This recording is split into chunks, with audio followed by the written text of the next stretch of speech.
That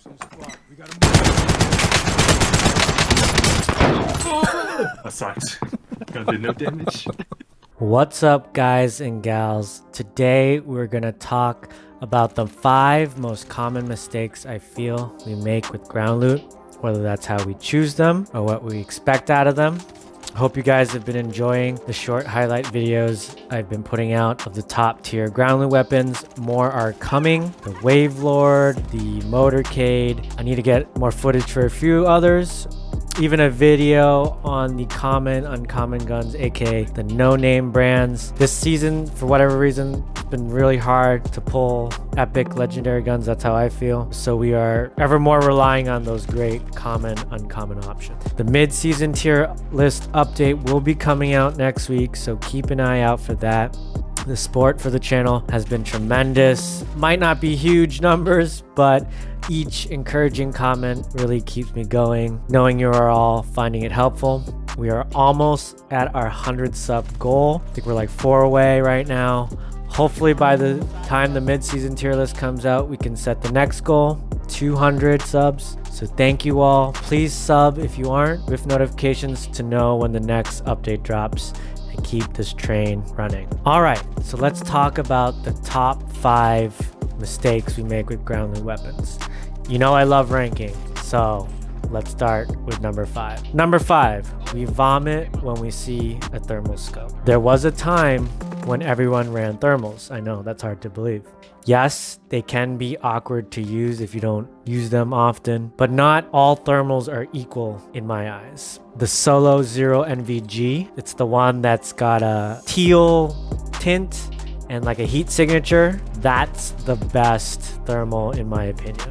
And then there's a pretty big drop off to the purple thermal that the AN94 has, and then the Merc thermal that is on a lot of the guns this season. All are helpful with scanning for enemies, especially at the beginning when no one has cold-blooded. It's good in dark areas like Superstore or inside TV station. And for some of us who don't have really great vision, that can actually be easier to kind of lock in on an enemy when you've got a thermal sight. So don't immediately run. Definitely give them some run. The Harpy is a case in point for me. I kind of dismissed it for a long time. Then I started to use it after hearing what people were saying on Reddit. You know, use the thermal to your advantage early on. The Harpy ended up becoming one of my favorite ground loot weapons of the past 2 seasons. So just give it a shot. Obviously at the end of the day, you're like, it doesn't work for me, it doesn't work for you. That's fine. But just give the thermal a chance and see if you can make it work. Because that runs into my 4th mistake, and that's just we're not flexible enough. On Reddit, for this season especially, a lot of complaints about there's so many thermal zoomed in scope guns with SMGs on SMGs, terrible gun combinations. And yeah, as loadout weapons, these would be terrible, and there's no one that would ever really use them. But everything's relative. We are limited to the pool of ground loot weapons that they give us. So for example, like the Feldspar, the epic Cold War MP5 has a 3x axial on it on an SMG. At first, when I thought about that, I was like, that's terrible. That's gotta be C at best. Playing around with Plunder, I found I could make it work. And the MP5 is a great base weapon. You might be tempted to pick up a Milano, which is a terrible base weapon. And I'm pretty sure head to head, even with the 3x axial on the SMG, whether you hip fire, whether you like zoom in from like 5 feet away, but still hit your shots, the MP5 is gonna win that battle more often than not. So that's what I mean by being flexible. Just because a gun doesn't have the combo you like, try to give it a shot, especially if it has a really good base weapon. Harpy's another example I just gave.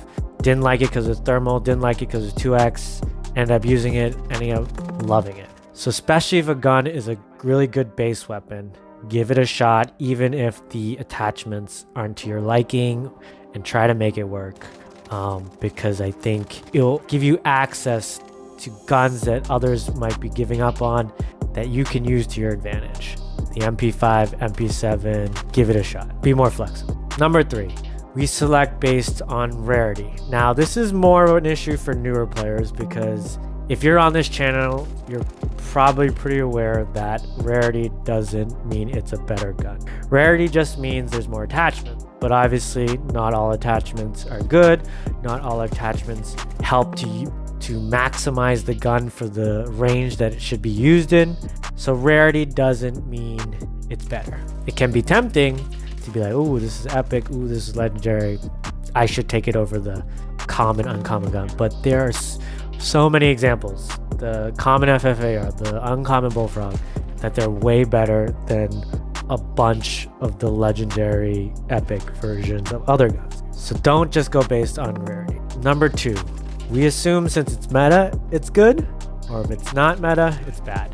Now, generally a good reference point, because guns that are meta are usually good base weapons. But we have to remember everything's relative. This is the pool of ground loot weapons that we are limited to, and so everything has to be kind of compared within the pool.